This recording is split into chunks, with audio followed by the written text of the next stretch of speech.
gentlemen, and welcome to this meeting of the Wayne Westland Board of Education. We certainly appreciate your attendance tonight. Thank you so much for coming. This evening, we're going to begin with the Pledge of Allegiance, led by Miss London G. and Master Jason Smith of Hicks Elementary.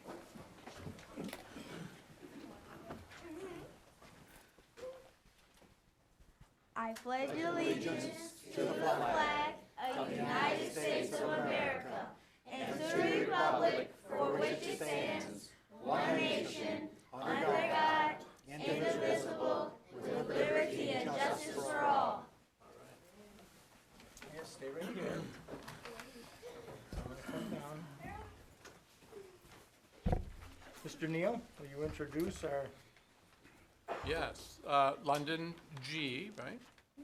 Fifth grader. London came to Wayne Westland and Hicks in the first grade. She is in Mr. Furka's fifth grade class this year. London lives with her grandma Ruth and her step-grandpa Mike and her siblings Isaiah and Lauren, who are also students at Hicks. London is an excellent student and has improved every year since she's arrived at Hicks. Her favorite subject is reading, and she enjoys reading books from the Diary of the Wimpy Kids series. So do my grandkids, they love that. Her favorite subject is art, and she loves the projects that she creates with Mrs. Peck. On recess, London loves playing basketball with her classmates. In her free time, London likes to listen to music, play games on her phone, and chat on Instagram. She enjoys attending the dances and the carnival at Hicks. When asked the question, "What is your favorite thing about Hicks?" she replied, "Everything, but especially the staff because they are nice and they give us second chances." London, on behalf of the Board of Education, I would like to give you this award of recognition for your participation in the flag ceremony tonight during a regular meeting of the Board of Education of Wayne Westland Community Schools. Congratulations. And Jason Smith, also a fifth grader. Jason started his schooling in Wayne Westland at Stoudemire, then moved on to Hamilton for several grades, and then arrived at Hicks in the fourth grade. This year, he's in Mr. Furka's fifth grade class. Jason lives with his mom, Jennifer, grandma, Lisa, and siblings Nathan and Haley, who both are Wayne Westland students. Jason has made amazing progress since starting Hicks. He's improved leaps and bounds in both academics and general school activities. He's currently one of the top academic students in Mr. Furka's class. His favorite subject is grammar. He likes the challenges that English language provides. His favorite activity is gym because he likes to get all of his energy out and learning new athletic activities from Coach. In his free time, Jason likes to listen to music and play games on his computer. Jason has made some great friends at Hicks and really enjoyed coming to the Halloween dance with his buddies wearing their LED purge masks. When asked, "What is your favorite thing about Hicks?" he replied, "Mr. Furka and Mrs. G, because they are nice people and they love me."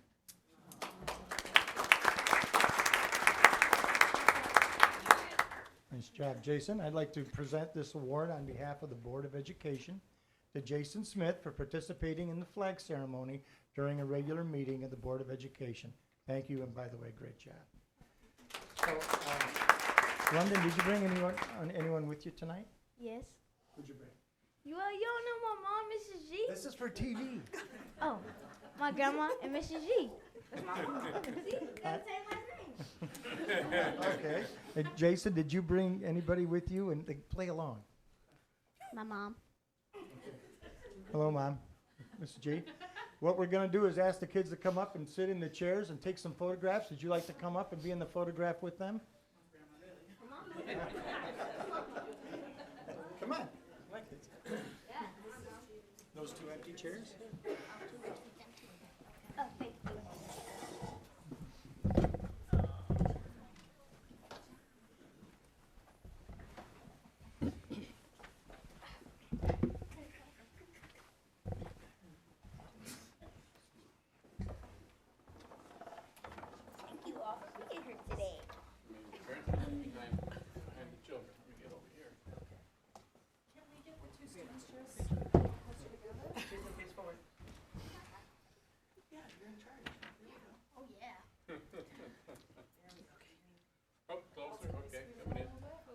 scrunch more.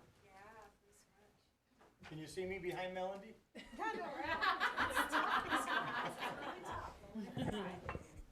So no one can see you. Okay, with me, I'm gonna take a couple. Ready? 1, 2, 3.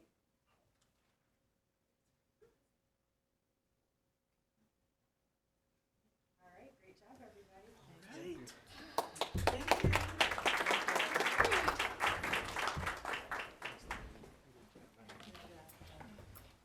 Thank you. Thank you very much. Thank you. Thank you very much.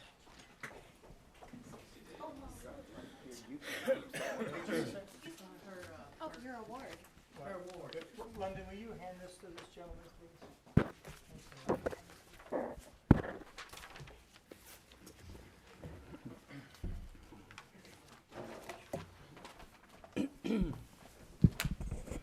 And thank you, Mom and Grandma, and thank you, Mrs. G, for coming here tonight. Beautiful children, and we love having them.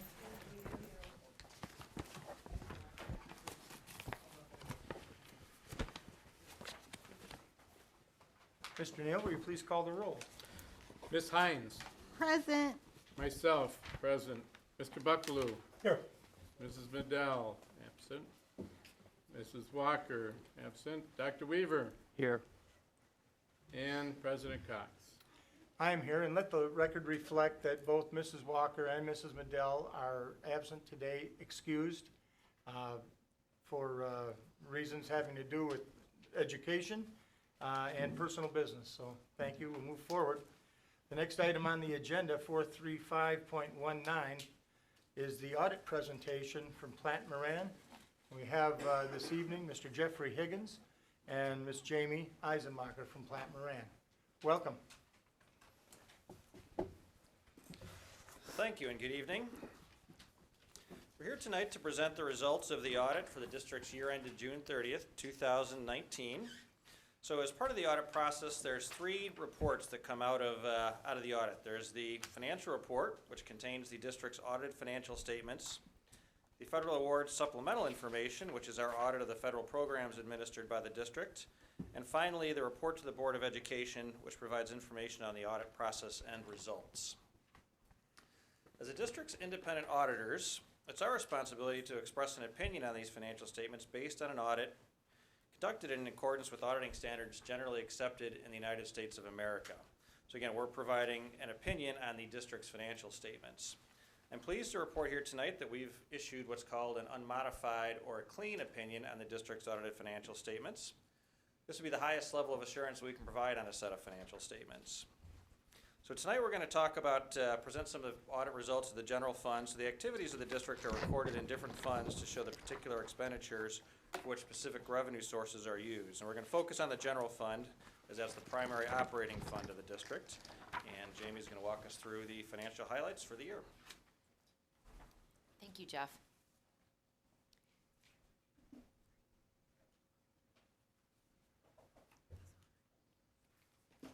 Thank you. All right, so the first slide, we are going to take a look at the general fund assets and liabilities at June 30th, 2019. The total assets of the district were $42 million. As you can see, 52% or $21.9 million make up the district's cash and investments in the general fund. The other significant part of that is 44% is made up of your receivables. This is primarily consistent of your state aid July and August payments. In moving over to the left-hand side of the graph, the total liabilities of the district were $17.8 million at June 30th and consisted of your accounts payable, due to other funds, due to other governments, and your accrued payroll. As you can see, the accrued payroll is the largest liability, around $10 million, or 56% of the total balance. This balance is primarily driven by your teachers that are accrued for at June 30th that would include their salaries, related benefits, and retirement.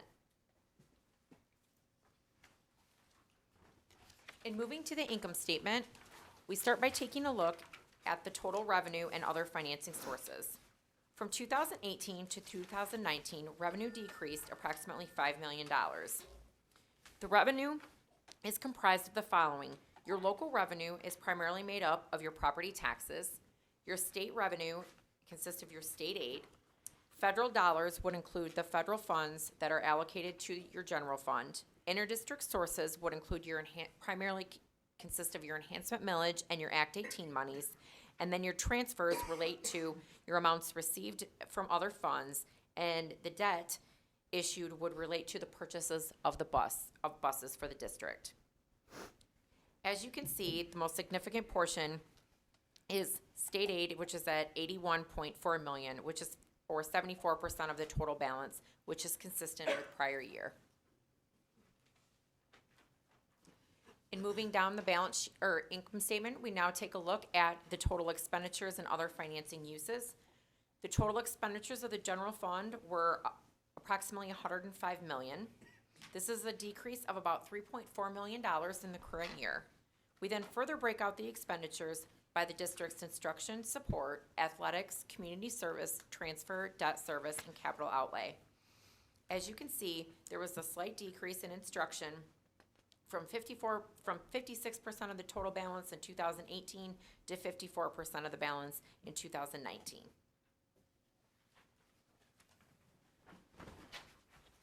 Slide 7 also reviews the district's expenditures and other financing uses, but takes a look at it in a different way. So we then take the total expenditures and divide them up between the salaries, fringe benefits, supplies, and other. We like to show this slide because it demonstrates that a significant portion of the district's expenses relate to the salaries and benefits expense, as is expected in most school districts. At June 30th, 2019, 85% of the total expenditures related to salaries and wages, and 86% represented that amount in 2018. This is typical and consistent with what we see with other districts where we usually see that percentage higher than 85%. The next slide takes a look at fund balance over the past 5 years. The district ended June 30th at $24.1 million. Over the past 5 years, the fund balance has increased $20.7 million, and the district has made significant strides in building up the fund balance.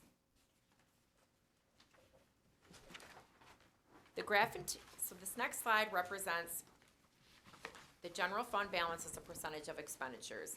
The graph in the table at the bottom of the slide shows the general fund balance as a percentage of expenditures for fiscal years 2015 through 2019 as compared to the statewide average. The blue bars represent the district, Wayne-Westland, and then the red bars represent the statewide average exclusive of Detroit. It is important to note that this information related to the state average is 1 year behind from the 1014 bulletin, as they're still compiling all the data related to June 30th, 2019. So that's why you see the lapse in the year under 19. When we break this apart for Wayne-Westland, we take the total fund balance and divide it by the general fund's total expenditures. The district is at 22.2%, which is slightly higher than the state average at 13.9%.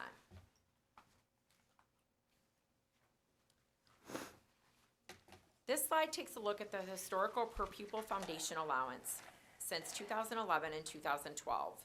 For the 2019 and 2020 year, the per pupil amount is set at $8,111, which is a projected increase of $240. As you can see, for the first time in 7 years, the per pupil amount is now greater than the amounts that it once was in 2011 and 2012.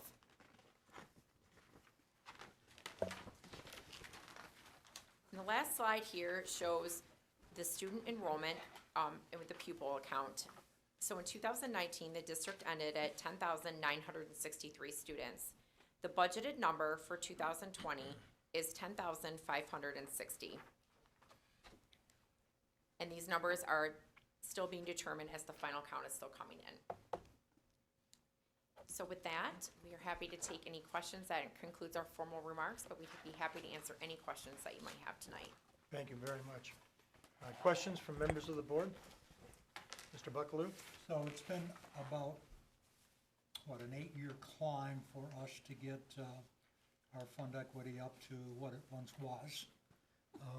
We've gone through some very difficult, lean years, and it looks like we're now clearly with our heads above water. We're not a wealthy district, but at the same time, we have a bit of margin if we're careful. Is that a correct statement?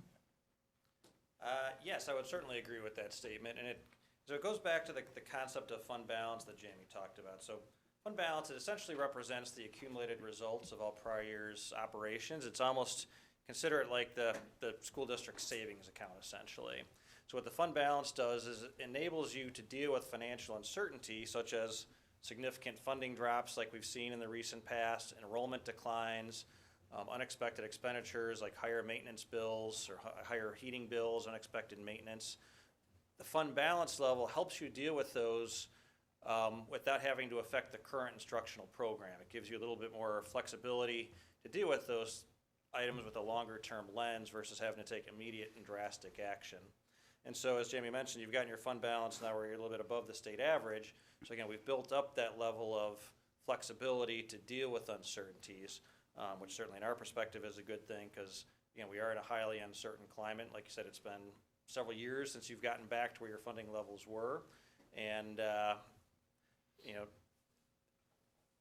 more than 2/3 of the funding of the district is determined at the state level. So school districts are highly dependent on how the state economy is doing. Unfortunately, the state economy has been doing very well for the last several years. There's a concern that when that inevitable downturn comes, what the impact will be on funding. And so the fund balance, again, it helps you deal with those ebbs and flows of the state economy to maintain your educational program. I would add, we've got 2, maybe 3 more years, I forget which, of the enhancement millage, which will have to be brought before the voters once again. And there's no certainty that that's going to be passed, but we're very hopeful that it is. And in Lansing, as you mentioned, where our principal source of income is derived, there's some uncertainty between the Democratic governor and the Republican-controlled legislature. And quite frankly, I don't trust them to do the right thing by education. So it's good that we have this fund balance, and I count it as a positive thing, something that will help protect us over the next 2, 3, 4 years. I appreciate that. I have a question. Thank you. Hi, is there any safeguards? 'Cause I'm kind of worried because the prime rates, they dropped like 3 times, and with the investments and the low interest rates, do we have any safeguards against that with our investments with the district?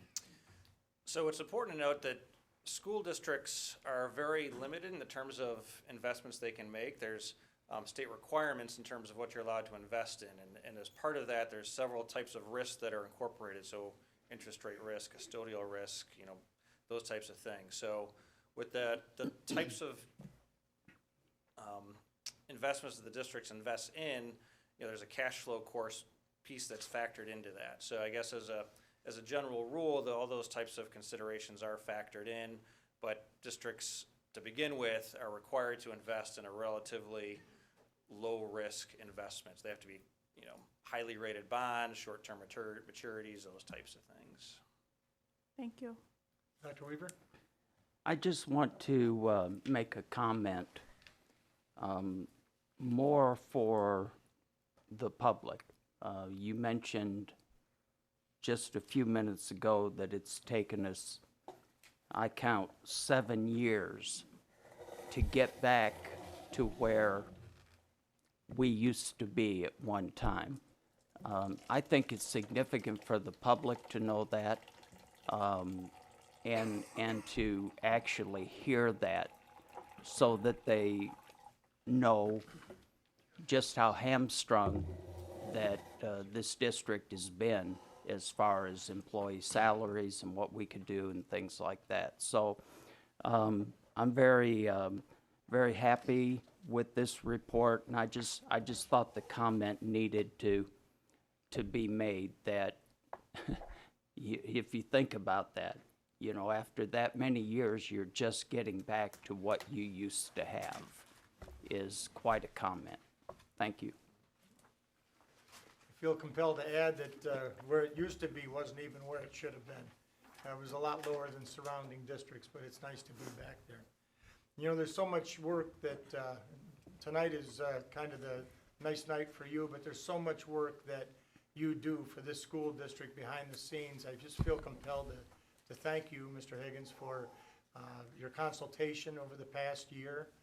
You've certainly helped us stay on the right track, and I know that you're very devoted to the district and the district's finances and the stewardship of them. And I sincerely appreciate your getting a report from Plant Moran like this, the most well-respected CPA firm in the country, is one thing, but having you being the point person has been remarkable, and I really appreciate it. I think I also have to say thank you, Devin, to Devin Kling for all the work that you did. Sure you're glad to have just behind you. But thank you very much. I appreciate it. Appreciate that. And thank you to Devin Kling, certainly. It's a lot of work to go through the audit, and we appreciate all the time and effort for him and his staff in the business office. So, thank you. Thank you, sir. Thank you, Jamie. Prior to the next item on the agenda, I would like to ask for a motion to amend the agenda to include superintendent's comments at 440.19A. Do I hear a motion? So moved. Support. Moved by Dr. Weaver, support by Ms. Hines. Is there discussion? Roll call vote, please. Myself, yes. Mr. Buckaloo? Yes. Dr. Weaver? Yes. Ms. Hines? Yes. President Cox? Yes, 5 in favor. thank you, and thank you. Thank you. Next item on the agenda is citizens' comments on agenda items. These, this time is set aside for any questions or comments the citizens would like to make on items that appear on tonight's agenda. Is there anybody that would like to address the board on agenda items? Okay, thank you. Seeing none, we'll move forward to the consent agenda, 437.19. Do I hear a motion? So moved. Moved by Dr. Weaver. Support? Support. Support by Mr. Buckaloo. Further discussion? Roll call vote, please, Mr. Neal. Mr. Buckaloo? Yes. Dr. Weaver? Yes. Ms. Hines? Yes. Myself, yes. President Cox? Yes, 5 yea. Motion carries. thank you. Next item on our agenda, 438.19, is Board of Education Committee reports. We have two reports, Finance Committee reports from the Treasurer, Mr. Buckaloo. Mr. Buckaloo. Thank you very much, Mr. Cox. So on November 24th, the Finance Committee met with Plant Moran. In attendance were Mr. Devin King, Director of Finance, Shonda Cleaves, Account Supervisor, Tamara Phoenix, Administrative Assistant for the Board of Education, Vaughn Scott, Administrative Assistant Recorder, Jamie Eisenmacher, Senior Associate, Plant Moran, Kevin Taratula, Assurance Manager, Plant Moran, Mr. Jeff Higgins, Plant Moran, Shauna Walker, David Cox, and myself representing the Board of Education. I have a nice report here that I would read to you, but you just heard a much better presentation of what I was about to say. Mr. Higgins told us that we had received an unmodified report. Ms. Eisenmacher took us through the financial an overview of the finances of the school district, and both did a much better job of explaining that to us tonight than I would have with this presentation. We did schedule a meeting of the Finance Committee for November 7th, and I have minutes from that report as well. And in attendance at that meeting were Ms. Jill Simmons, Interim Superintendent, Mr. David Kling, Director of Finance, Kim Markey, Grants Management and Purchasing Supervisor, Tamara Phoenix, Administrative Assistants for the Board of Education, Mr. Tony Spizak, Executive Director of Maintenance and Operation, Gina Montaigne, Energy Management Supervisor, Yvonne Scott, Administrative Assistant Recorder, Mr. Doug Underwood of McCarthy Smith, Carl Vanderzee of Communications by Design, Mr. Bill Weintraub of TMP Associates, and David Cox and myself representing the Board of Education. That meeting was called to order at 11 o'clock in the morning. Mr. Vanderzee reviewed the security system bids, and there were 6 phases of that bid, and the board is going to vote in just a little while on whether or not to accept the proposal that Mr. Van de Zee presented at that meeting. And if adopted, I think we're going to have, and we've been told that we will have, a state-of-the-art system of security for our school district based on a single coordinated network that's going to give us a greatly enhanced building security throughout the entire district. And I understand it'll extend from security to contact with, within the buildings and with parents, and also that it will allow us to keep a more coordinated accounting of our personnel. So that vote is coming up shortly. Mr. Spezak also discussed the surplus district equipment that will be auctioned at a later date. That date, I don't believe Mr. Spezak has been determined, is that correct? In your packets is a description of those items that will be offered for auction when the date is set. Mr. Montaigne stated that the district will close Marshall at the end of the school year, and that demolition of the building will be scheduled for some time in the year 2020. Mr. Kling reported on year-to-date expenditures, and you should know that we bought a couple of buses last year because transportation required that. The fact that we spent less this year than we have last year is largely due to the fact that those bus purchases haven't been necessary this year. Mr. Kling also stated that he is continuing to monitor our investment accounts, and even though the interest rate we're receiving is beginning to fall, the MyLaugh investment schedule seems to be the one that is the best option for the district.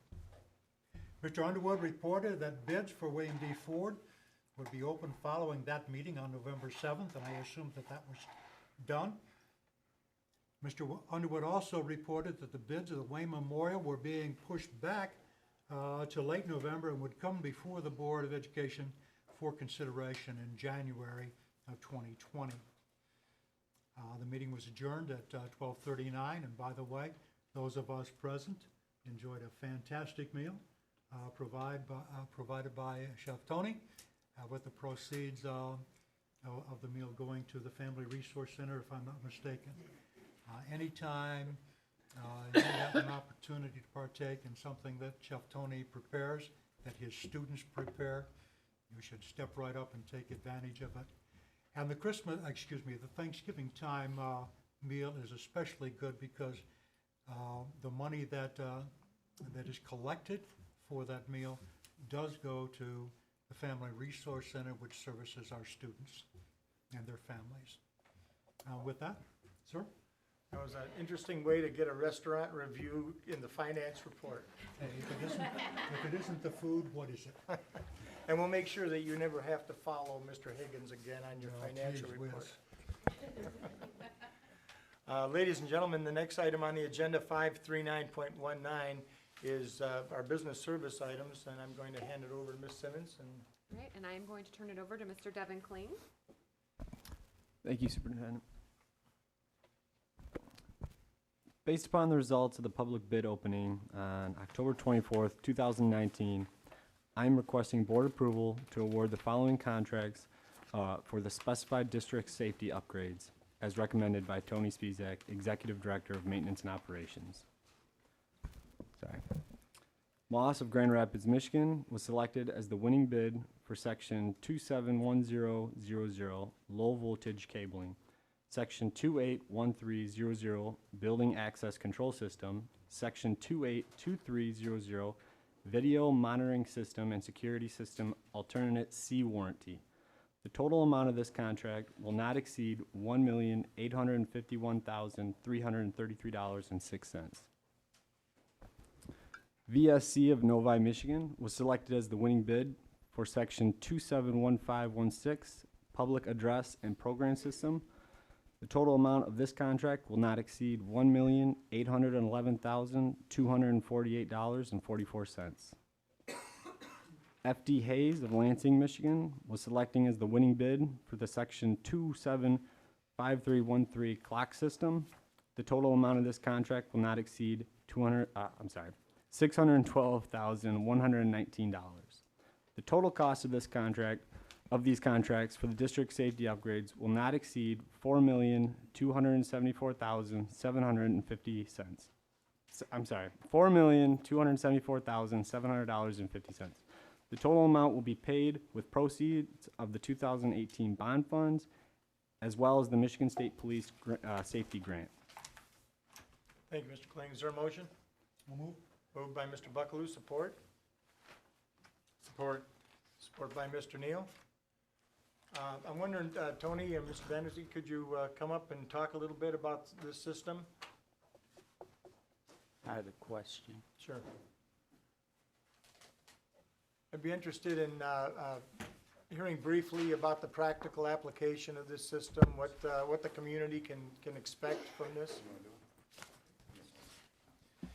So, as was mentioned by Mr. Bucklow a little bit earlier in the review, this is a very comprehensive safety and security upgrade for the entire district across all buildings, and planned to be implemented over many years, actually several years.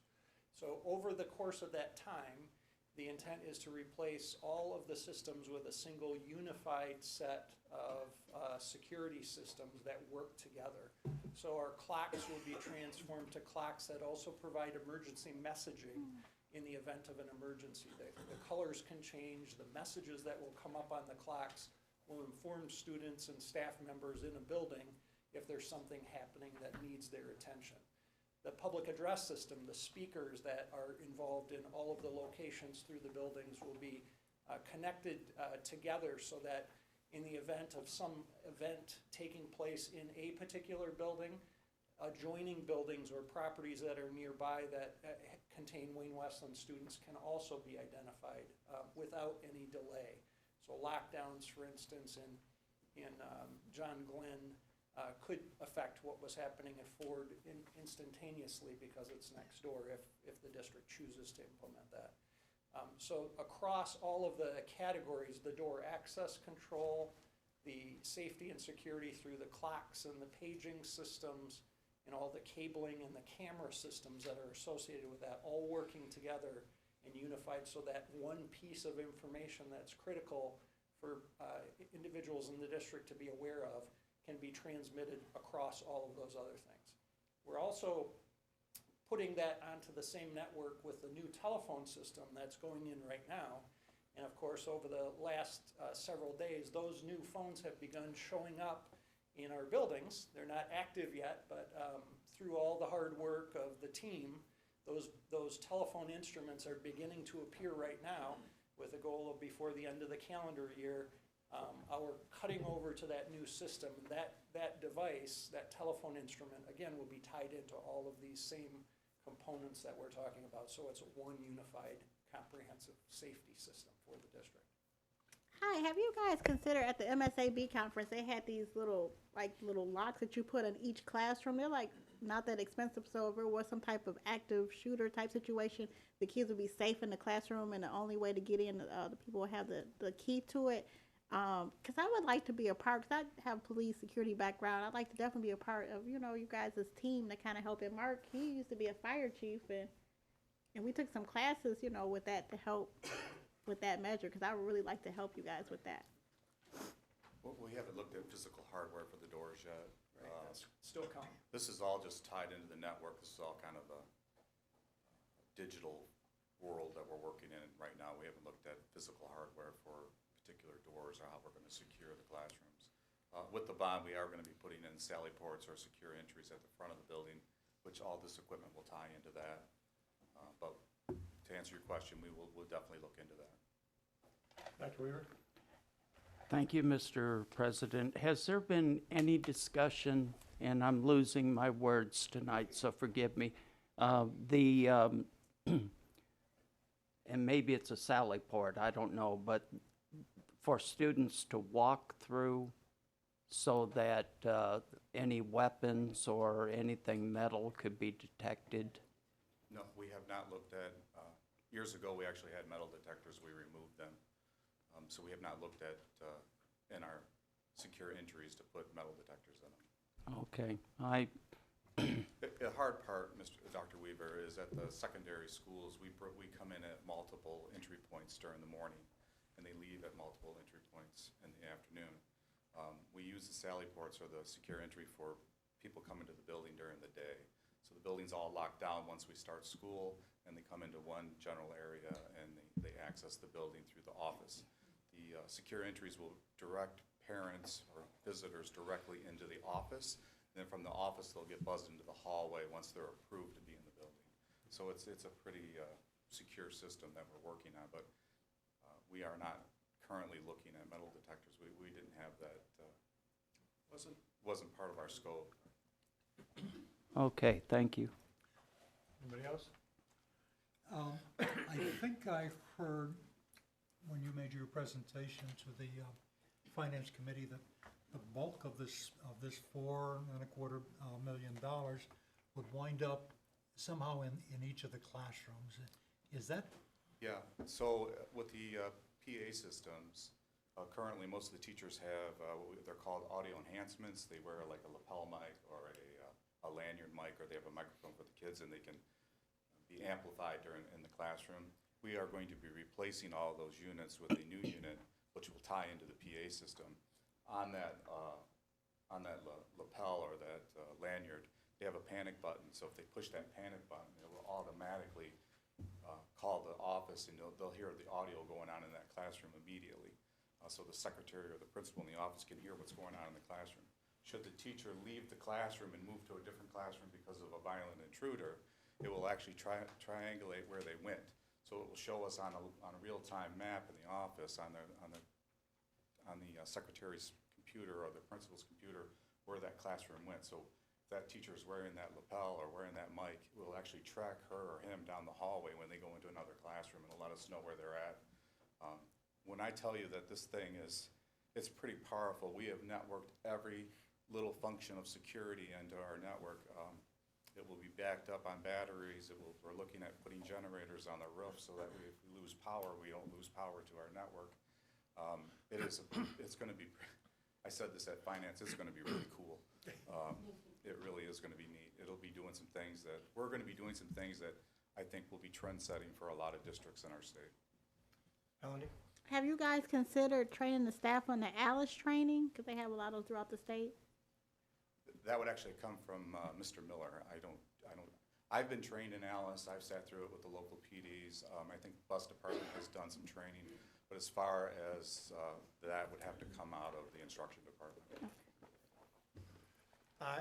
As I recall, there was a rather significant grant received from the Michigan State Police, and if I'm not mistaken, was it in the $300,000 range? That is correct.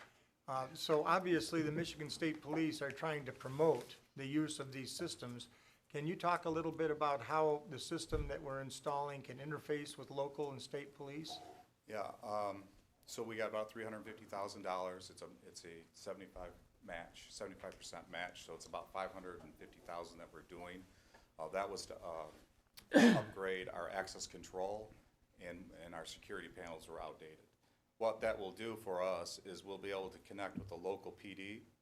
They'll be able to see in real time surveillance in our schools, at the police station, or even in their car if we allow them.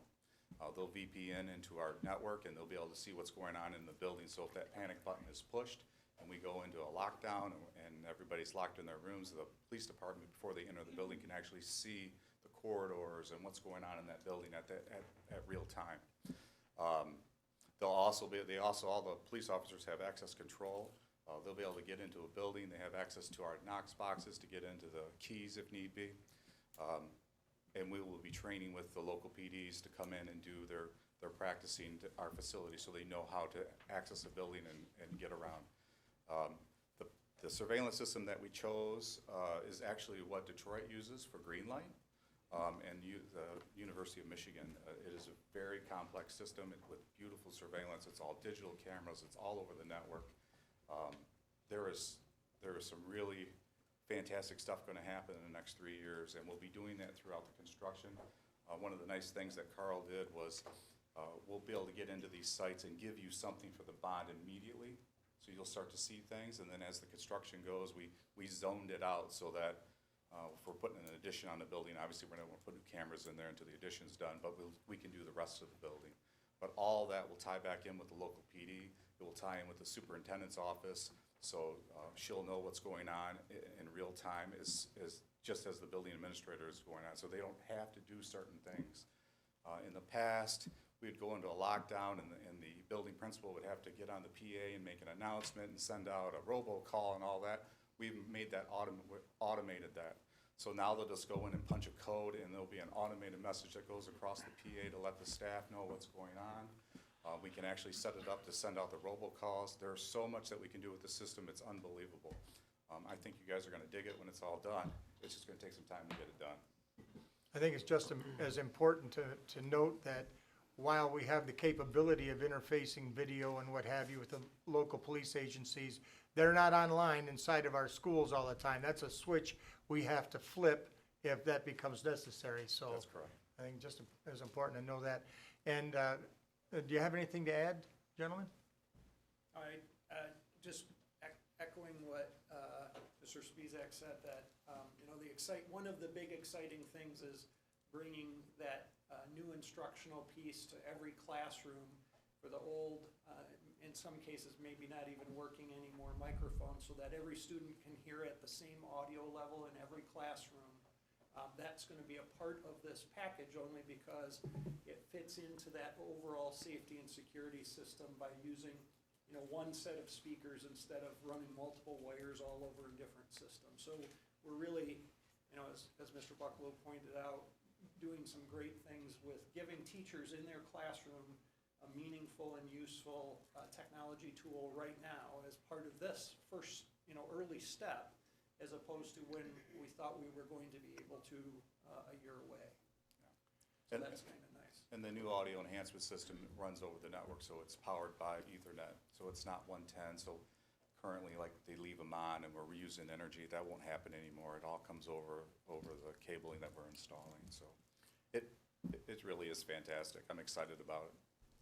Thank you very much for your presentation. I'd just like to add that there are many more features and details to this system than you were able to discuss tonight, all of which are tremendously impressive and basically all aimed at one goal, which is to know exactly who is in our buildings all the time, and nobody that isn't supposed to be there gets in there.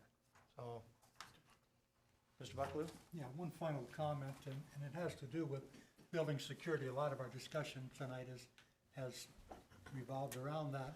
As you're undoubtedly aware, the best way to deal with an intruder in the building seems to be an evolving kind of thing. We're moving, I think, away from sheltering in place to perhaps the ALICE system, to, in some areas, they're just talking about run as fast as you can and get out of the building. And where police and other security authorities finally come down on, regardless of where they land, this system that we're putting in place, should we approve this tonight, has application for any of those because it's information-based. Correct. And that's an invaluable tool, regardless of how we eventually decided to treat intruders. Thank you, Mr. Bucklew. Further discussion? There's been a motion, it's been supported. Roll call vote? Dr. Weaver? Yes. Excuse me. Ms. Hines? Yes. Myself, yes. Mr. Bucklew? Yes. And President Cox? Yes. 5 yes, 5 yes. Thank you, gentlemen. Mr. Spizak, you can't go too far. Section 2 under review and approval is the approval to liquidate district surplus property. Do I hear a motion? So moved. Moved by Dr. Weaver, support? Support. Support by Mr. Bucklew. Mr. Spizak, 20 years ago, we gave you lawnmowers, and all of a sudden, Yes. they're all rusted out. So in 1998, we passed this wonderful citizens of our town passed a bond issue, and we bought a bunch of lawnmowers, and we've been using them for the last 20 years, and quite frankly, they're tired. So last year, the board approved us to buy some newer lawnmowers and some newer equipment, and we are looking at doing an online auction to get rid of that equipment.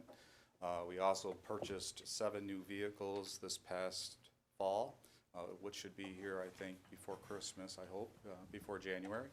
And so we will be auctioning off some old, also tired vehicles, some trucks and vans that we have.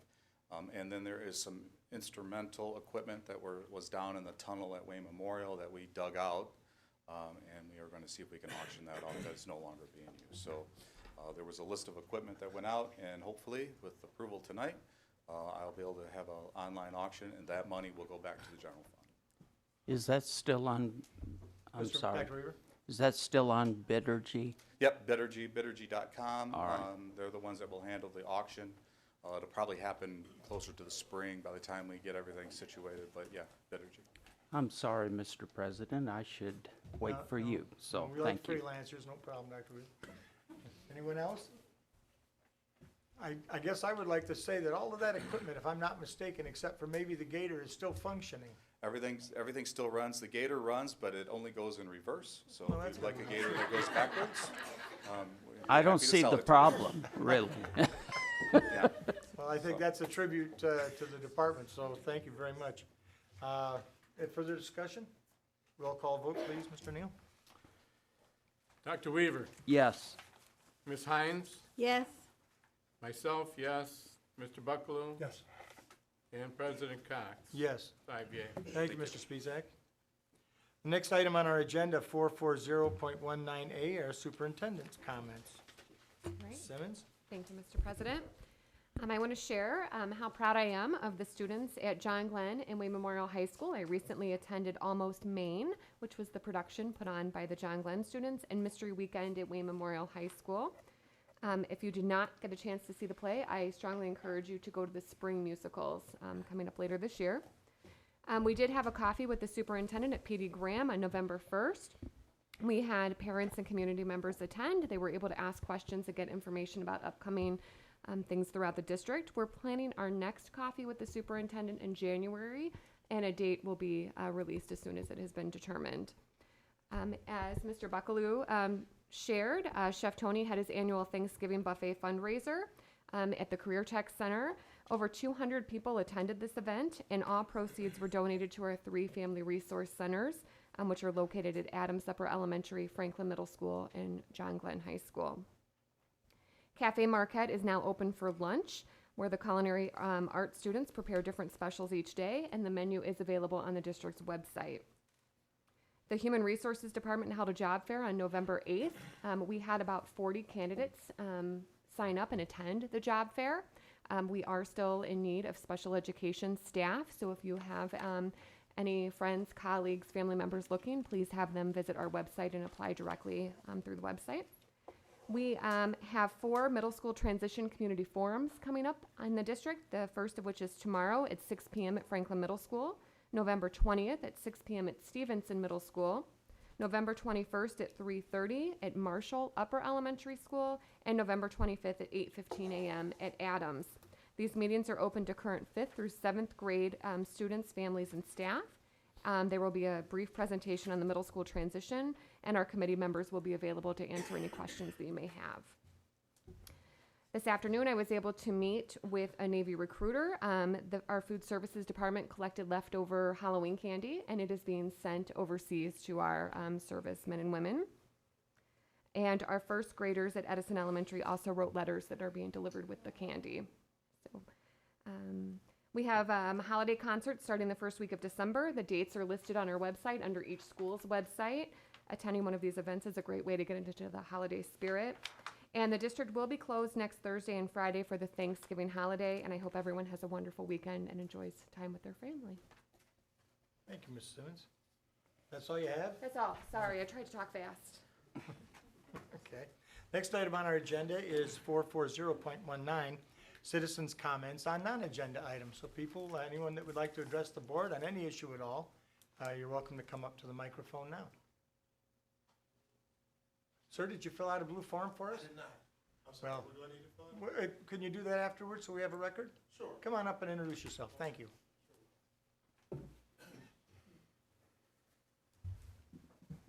Good evening. My name is Leroy Williams. I'm with a company called Industry Specific Staffing. And what we do is we supply substitute teachers to a number of districts, both charter and public. I had actually been visiting the Wayne Westland Community School District for some time, coming by and just dropping off information. Before I leave, I'll certainly be happy to leave you a flyer. I understand that you guys have a primary. What we do is we provide secondary support so that whatever your fill rates are, we provide the ability to increase those. And so we do it for a number of public school districts right now, Pontiac, Harper Woods, a number of other ones. So we could talk later. I just wanted to introduce myself and thank you for your time. Well, thank you, Mr. Williams. If you could fill out the form and leave it with us, and also send any documentation that you'd like to the superintendent's Absolutely. office. We'll certainly review it, and Is we this the form? appreciate you. That's the one. Okay, I will. Thank you so much. Have a nice evening. Anyone else? Okay, seeing no one, we'll move to review and recommendations of the Board of Education. Mrs. Hines? Hi, I'd like to say Turkey Day is coming, and we're really excited about spending time with our family. Be safe because that snow kind of caught us off guard. I was talking to Miss Simmons, and I was asking her about the salt to make sure we had everything in time, but everything went perfectly. You did such a great job with our first snow day, so thank you for that. I was able to go to the Michigan Association of School Boards Conference with a few other board members, and they had some wonderful classes. I took this class that was really good about assessment practices at work, and it was talking about how every time we have these state tests, they keep moving the bars and different things that we can do, and how poverty impacts test scores.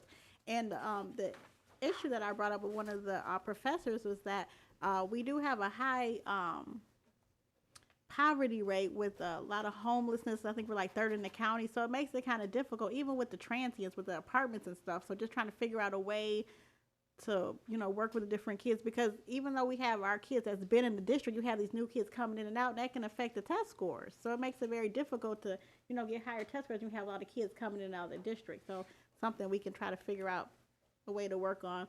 I also took a class about overseeing the superintendency, so we learned a lot of things about that.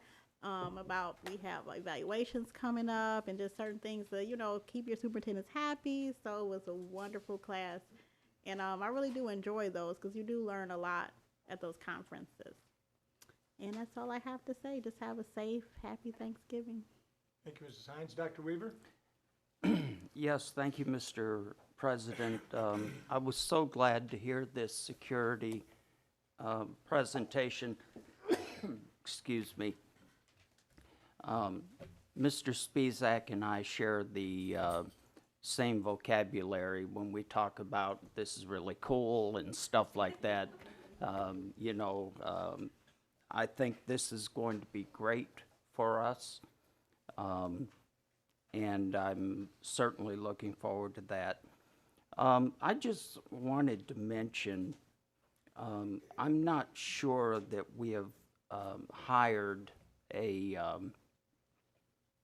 second man, if you will, or lady in our finance department. But I want to remind the board that Gary Martin had his Linda Kempton, and James Larson Scheidler had his David Kallmeyer. And we should look to that position to give Mr. Kling some help. And if there's anybody out there in the school world, and you're hearing me tonight, and you're excellent at what you do financially, come see us. Thank you. Thank you, Dr. Weaver. Mr. Buckaloo? Thank you. So there's something that we all do that we dread. Going to the dentist is not high on my list, and cleaning the basement is even less high. So when it comes time to doing our audit, that's something that this district does. It's a tremendous amount of work. And we've come through that process with flying colors this year. We're blessed with the assistance of Mr. Higgins and Ms. Eisenbacher, but we're also blessed with the good work that Mr. Kling has done in putting that together. I know that it was a time-consuming, difficult process, and I want to thank you very, very much for the hard work that you did in pulling that off for our school district. An unmodified report is something that we take great pride in achieving. So thank you for that. Thank you, Mr. Buckaloo. So, and Mr. Vanderzee and Mr. Spizak, your presentations today not only were enlightening, but they also reflect a great deal of preliminary work in putting together those proposals. I'm especially excited about the security system. I thought I was going to maybe put a bid in on that drill press, but my wife said that it would not go in the family room, and so that's not going to happen. Did attend the MASB conference, and I have attended several over the years, and this one was one of the better ones. I think that of all the clinic sections I went to, there was only one that made my eyelids drowsy, but and certainly the ride home didn't put me to sleep. That was exciting. But got to meet a number of interesting people. Got to attend a number of interesting sessions, learned quite a bit, and I look forward to next year in Lansing. That's always a good time. And I thank you for the opportunity. Thank you, Mr. Buckaloo. Mr. Neal? Of all the people that you and I vote on to take office of one kind or another, there's none that I know of like the school board, where some sort of certification and some continuing education seems to be a requirement, or at least something that's greatly desired. This leadership conference that Melody and Mr. Buckaloo talked about, I also attended. And I am amazed at the kind of classes that are provided that really do help us understand our job better, to do it better for you. And I just want to thank all of you who pay our taxes for supporting us and being able to attend these things. I myself have learned a lot. And again, I mentioned none of our other elected people are required to get any training or education at all. And I find it sort of unique and rewarding for not just myself, but for all of us. I know that it makes for a better system. And thank you all. President Cox, could I have one more second? Sure, Dr. Weaver. Mr. Kling, I had it in my notes to thank you for your hard work, and I wanted to do that. So thank you. And also, can I get the district to pay for my car? The one that you slid off the road in the Yes, snowstorm? yes. No. No? Okay, all right, good. I figured as much. No. You got to keep it between the lines. I would like to, now that we're thanking everybody, I would like to thank my colleague, Mr. Buckaloo, who's the treasurer of this Board of Education, because he's kind of an unsung hero, too. He's at every meeting, and he knows what's going on with this district's finances, and it makes me, as a member of the board, I occasionally sit on these finance meetings when the other board members that are assigned to that committee can't be there. But the fact that he is there is a great comfort to me, and I know that he's got such a good working relationship with everybody in the business office. It makes all these decisions easy for us, because we know that when Mr. Buckaloo brings a report forward of finance, that he's looked at everything and he doesn't miss anything. And along those lines, the fact that we're spending $4 million just in this hit for this security system isn't the total of it. There's a greater cost, and what it represents in simple terms is a Board of Education that's doing everything it can reasonably do with the resources we have to put in a state-of-the-art security system. We're not going to be lacking in terms of our devotion to the safety and security of our kids and the people the educators in the building. Of course, we're here to render an education, and you can't do that unless you know that those kids are safe and they can concentrate on their lessons. And as I said, there are many more aspects of this security system I'm really not even eager to talk about.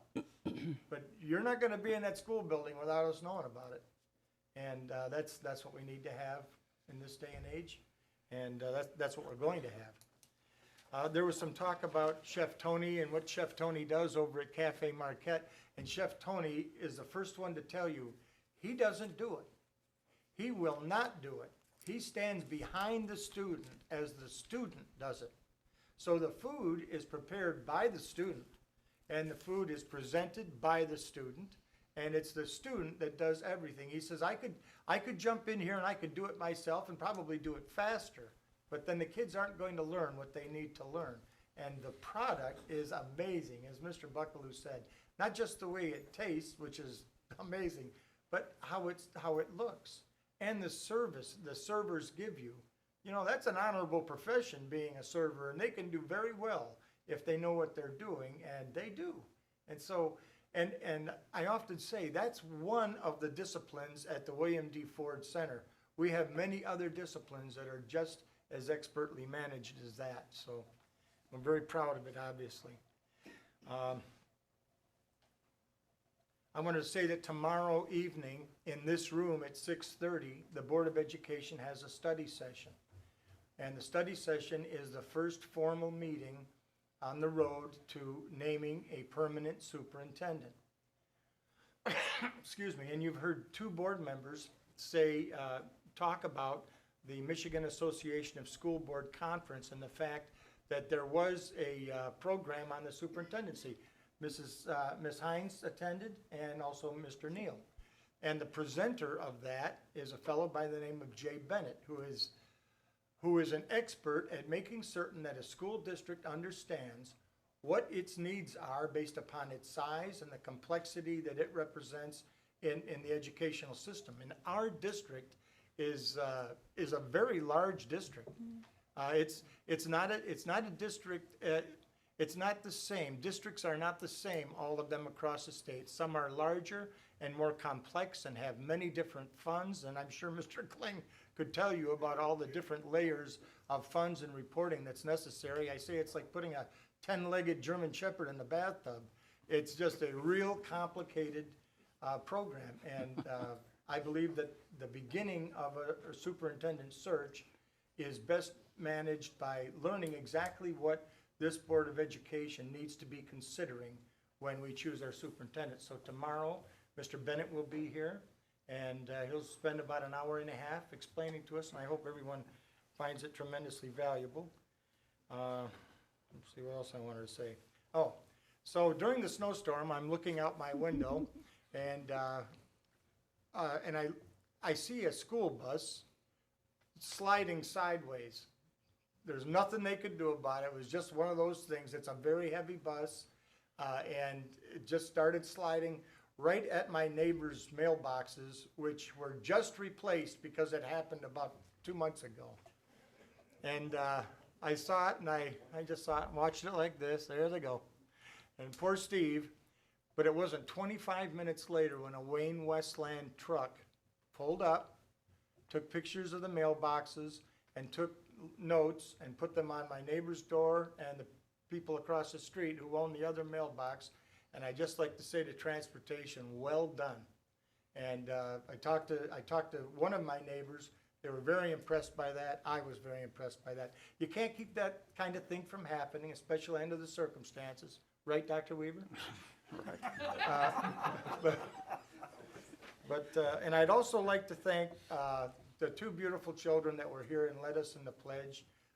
They were wonderful. They got such personalities. It's just remarkable to me. So to London and to Jason, you did a great job, and I wish you a great year in your educational career this year. So with that, I'll accept a motion to adjourn. Make a motion to Moved adjourn. by Mr. Buckaloo, support by Dr. Weaver. All in favor signify by saying aye. Aye. Those opposed, no. We're adjourned. Thank you.